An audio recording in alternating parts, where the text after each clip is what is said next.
মানে এত উৎপাত করতো, বিরক্ত হয়ে তাকে যখন তাড়া করতো, ধরবে বলে বা কোনো শাস্তি দেবে ইত্যাদি, তখন সে কি করতে জানো? তখন কোনো আস্তাকুড়ি যেটাকে বলি, ময়লা জমা করা হয় সেরকম জায়গায় বা ড্রেনের মধ্যে সে নেমে পড়তো। কারণ সে জানে যে দিদিরা সেখানে তাকে আসবে না কে ধরতে, কারণ সে নোংরা জায়গায় একটা নেমে পড়েছে। এরকম তার বুদ্ধি ছিল। এবং তাকে আটকানোর জন্যে মানে ছোট থেকেই সাধু সন্ন্যাসী ইত্যাদিদের দেখলে তিনি সমস্ত জিনিস দান করে দিতেন, যে মানুষটা নিজের জন্য জীবনে কোনোদিন ভাবেনি। গরিব সাধু সন্ন্যাসী আতুর মানুষকে দেখলে তার মা তাকে একদিন ঘরে বন্দি করে রেখে দিয়েছে, ঘরে ঢুকে বাইরে থেকে দরজা বন্ধ করে দিয়েছেন।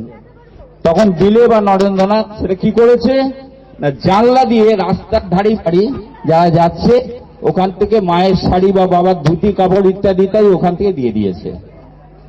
এই হচ্ছে বিবেকানন্দ। আর একটা কি ঘটনা বলি ওনার, সেটা হচ্ছে তখন ওনার এই বছর 6, 7, 8 বছর বয়স হবে। বাড়ির কাছে আসতে আপনাদেরকে অনুরোধ করবো, আসতে অনুরোধ করছি, আসতে একটু। তখন বাড়ির কাছে চাঁপা গাছ ছিল, সেখানে দোল্লা করে বন্ধু বান্ধব মিলে কেমন হয় 7, 8 বছর 9 বছরের ছেলেরা দোল্লা খাচ্ছিলেন। তখন বাড়িতে ওই গাছের পাশে এক ভদ্রলোক বয়স্ক ভদ্র ছিলেন, তাদের বাড়ি ছিল, খুব ভয় পাচ্ছেন যেটা পড়ে যায়, হাত পা ভেঙে যাবে ইত্যাদি ইত্যাদি। উনি ভালোভাবে কদিন বারণ করেছেন, দেখেছেন তাদের কোনো ফল হয়নি।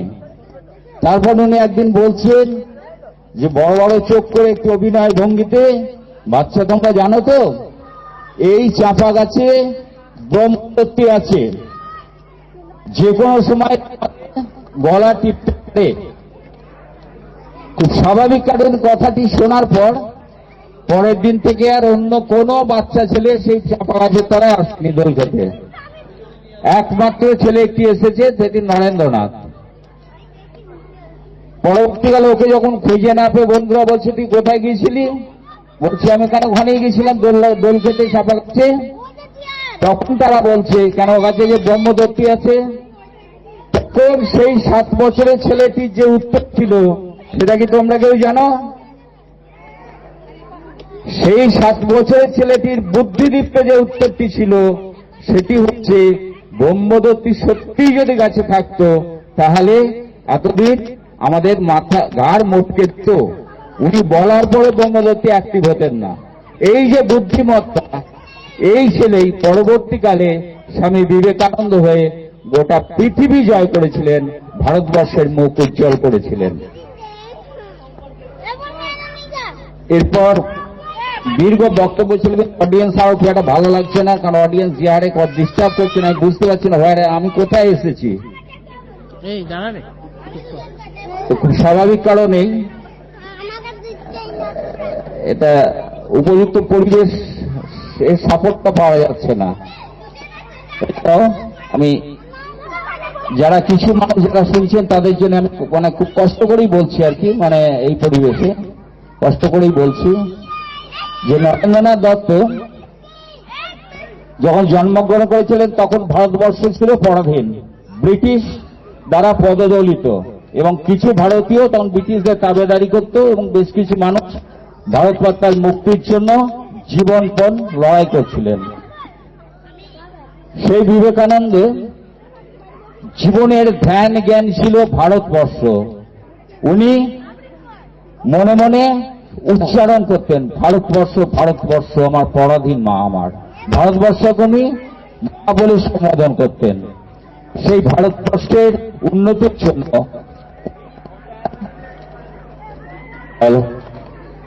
ভারত পায়ে হেঁটে অর্থাৎ পরিব্রাজক হিসেবে ভ্রমণ করেছেন। ওনার যে হৃদয়, স্বামী বিবেকানন্দের হৃদয় কথা 2-4টে কথা বলছি। একটি ঘটনা, উনি যখন শুধু তাই নয়, বিবেকানন্দ হচ্ছে যেমন নরম হৃদয়ের মানুষ,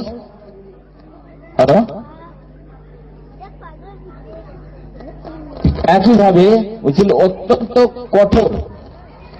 ভারতবর্ষ পরিভ্রমণ করতে করতে উনি গেছেন হাতরাস স্টেশনে।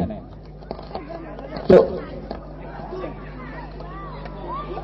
হ্যালো, উত্তর ভারতের হাতলা স্টেশনে পথশ্রমে ক্লান্ত উনি স্টেশনে বসে আছেন এবং স্বামীজির খুব স্বাভাবিক কারণেই শারীরিক অবস্থায় ছিল সৌম্যকান্তি, দীর্ঘ পদ্মলোচন, কোচকানো চুল ইত্যাদি, অত্যন্ত আকর্ষণীয়। হাজার মানুষের মধ্যে থাকলে ওনাকে সহজে আইডেন্টিফাই করা যেত। তখন ওই স্টেশনের যিনি অ্যাসিস্ট্যান্ট সহকারী স্টেশন মাস্টার শরৎচন্দ্র গুপ্ত, উনি দেখার পর উনি দেখে অনেকক্ষণ ধরে দেখছেন যে উনি বসে আছেন একটি মানুষ এবং খুব ক্ষুধার্ত ক্লান্ত। দিনের শেষে উনি গেছেন, ওনাকে নিয়ে এসে খাবার নিয়ে এসে খাইয়েছেন, তারপরে বাড়িতে নিয়ে গেছেন এবং ওখানে বেশ কিছুদিন উনি থেকে গেছেন, ওখানে মানে কয়েকদিন ওনার বিভিন্ন বন্ধু বান্ধবের সঙ্গে ইত্যাদি। পরবর্তীকালে স্বামীজি যখন বলছেন কোন একজন সন্ন্যাসী বেশি দিন এক জায়গায় থাকে না, উনি যখন ওখান থেকে বেরিয়ে যাবেন অনেক বলাতেও যখন উনি রাজি হচ্ছেন না, থাকতে চলে যাবেন, তখন শরৎচন্দ্র গুপ্ত বলছেন যে আপনি আমাকে আপনার শিষ্য করে নেন। তখন স্বামীজি বলছেন যে শিষ্য হতে গেলে অনেক মূল্য দিতে হবে, বলছে আমি যে কোনো মূল্য দিতে রাজি। তখন উনি বলছেন যে তুমি আমার এই ভিক্ষা পাত্রটি নিয়ে তোমার এই স্টেশনে যে সমস্ত কুলি বস্তি আছে তাদের কাছ থেকে এড়িয়ে তুমি ভিক্ষা করে নিয়ে এসো। উপযুক্ত গুরুর উপযুক্ত চালা সেই শরৎচন্দ্র গুপ্ত কুলি বস্তি থেকে গিয়ে ভিক্ষা করে নিয়ে এসেছিলেন। স্বামীজি তাকে শিষ্য রূপে গ্রহণ করেছিলেন। এর পরবর্তী ঘটনায় এখানে হরিদ্বারে চলতে চলতে যখন শরৎচন্দ্র গুপ্ত প্রচন্ড অসুস্থ হয়ে পড়েন, স্বামীজি শিষ্যের জুতো নিজে কাঁধে করে নিয়ে বেরিয়েছিলেন। এই যে গুরু, এই যে হৃদয়, স্বামী বিবেকানন্দকে যদি আমরা এইভাবে না চিনতে পারি, তাকে যদি আমরা না বুঝতে পারি, আমরা কিছু বুঝতে পারবো না। আর একটা হচ্ছে আমরা যখন এখানে রয়েছি ধর্মের এবং জাতপাত ইত্যাদির মধ্যে একটা দ্বন্দ্বের মধ্যে রয়েছি, সেখানে স্বামীজি ধর্মের অসাধারণ একটা সংজ্ঞা দিচ্ছেন। আমরা যদি কাউকে জিজ্ঞেস করি এখানে ধর্ম কাকে বলবো, স্বামীজি অসাধারণ বলছে ধর্ম হচ্ছে এটা আমাদের ধারণ করে রাখে, ধর্ম আমাদের ধারণ করে রাখে। আমরা প্রত্যেকেই জানি জলের একটা ধর্ম আছে, আগুনের একটা ধর্ম আছে, বরফের একটা ধর্ম আছে। বরফ যদি না শীতলতা দান করে সেটা বরফ নয়, আগুন যদি তার দহন শক্তি না থাকে, দাহিকা শক্তি না থাকে, সেটা আগুন নয়। ঠিক একইভাবে মানুষের তাহলে কি ধর্ম হবে? মানুষের ধর্ম হচ্ছে সত্য। মানুষ ধরে থাকবে সত্যকে, কারণ সত্য হচ্ছে অবিনশ্বর, সত্য চিরস্থায়ী। সেই সত্যকে অবলম্বন করে যে মানুষ থাকে, সেই মানুষ হচ্ছে প্রকৃত ধর্ম জীবনে যাপন করে। তো স্বামীজি জীবনে একটু ঘোষণা করেছিলেন জাতপাত ইত্যাদি ব্যাপারে কোনো ভেদাভেদ জ্ঞান তার ছিল না। একইভাবে স্বামীজি যখন হরিদ্বারে পরিভ্রমণ করছেন, তখন ক্লান্ত অবস্থায় তার একটু তামাক খেতে খুব ইচ্ছা হয়েছে। তা তখন দেখা গেল উনি রাস্তায় দেখলেন একজন মানুষ সে তামাক খাচ্ছে, মানে তখনকার দিন ওই হুকো কলকে ইত্যাদি তামাক খাচ্ছে। তো স্বামীজি তার কাছে গিয়ে সে তামাকটি খেতে চাইলেন।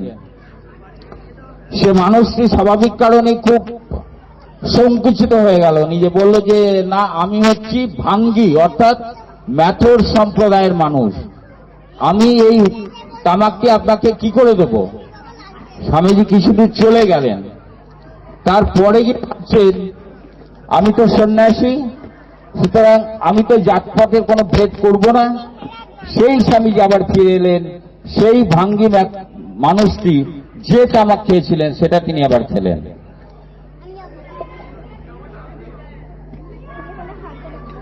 তো স্বামীজির জীবনের ইতিহাস তো বিশ্লেষণ করবার জায়গাটা নয়, এখন এই পরিস্থিতি নেই, কারণ হয়তো বিভিন্ন নাচ আবৃত্তি এই সমস্ত সঙ্গীতের মধ্যে আমরা রয়েছি হয়তো। তো যাই হোক, আমি ছোট্ট করে দিয়ে প্রত্যেককে অনুরোধ করব যে স্বামী জীবনকে যদি সুন্দর করতে হয়, জীবনকে যদি একটা জায়গায় নিয়ে যেতে হয়, যদি অনাবিল শান্তি যদি বহন করতে চান জীবনে, স্বামী বিবেকানন্দকে ধরতেই হবে। কারণ যে মানুষটি সারাটি জীবন ধরে মানুষের কল্যাণের জন্য, মানুষের ভালোবাসা, মানুষকে ভালোবেসে অজস্র কষ্ট পেয়েছেন। ভারতবর্ষ থেকে প্রায় নিঃসম্বল অবস্থায় এই ভারতের গরিমাকে উত্থাপন করার জন্য শিকাগো বিশ্ব ধর্ম মহাসম্মেলনে পৌঁছে গেছেন। সেখানে তার থেকে প্রচুর প্রচুর শিক্ষিত মানুষ এবং বয়সে তার দ্বিগুণ বা তারও বেশি পৃথিবীর অন্যতম প্রাচুর্যের দেশ আমেরিকাতে গেছেন, সেখানে বক্তৃতা দিয়েছেন এবং তার ঘটনা প্রচিরাতে আমি বিস্তারিত যাচ্ছি না। সেখানে তিনি ভারতবর্ষের গরিমাকে আরো উজ্জ্বল করেছেন। ও সেইখানে আরেকটি তার ভারত ভালোবাসার কথা বলে আমি শেষ করব। স্বামীজি যখন আমেরিকায় আছেন, সেখানকার মানুষজন তাকে জিজ্ঞাসা করছেন যে স্বামীজি, আপনি তো ভারতবর্ষ থেকে এসেছেন, ভারতবর্ষ তো হচ্ছে একটা গরিবের দেশ, অশিক্ষিতের দেশ, তা আপনি আমাদের এই দেশে থেকে প্রায় 3 বছর ছিলেন, সেই সময় থেকে আপনি যখন আপনার দেশে ফিরে যাবেন তখন কি আপনি ভালো লাগবে আপনার? স্বামী বিবেকানন্দের সেই মানে চমকে দেয়া উত্তর, যেটা দেখলে অনেক মানুষের চোখে জল বেরোবে। স্বামী বিবেকানন্দ বলছেন, আমি এদেশে আসার আগে আমি ভারতবর্ষকে ভালোবাসতাম, এদেশে আসার পর আমি ভারতবর্ষকে শুধু ভালোবাসি না, ভারতবর্ষের প্রতিটি ধূলিকণাকে আমি ভালোবাসি।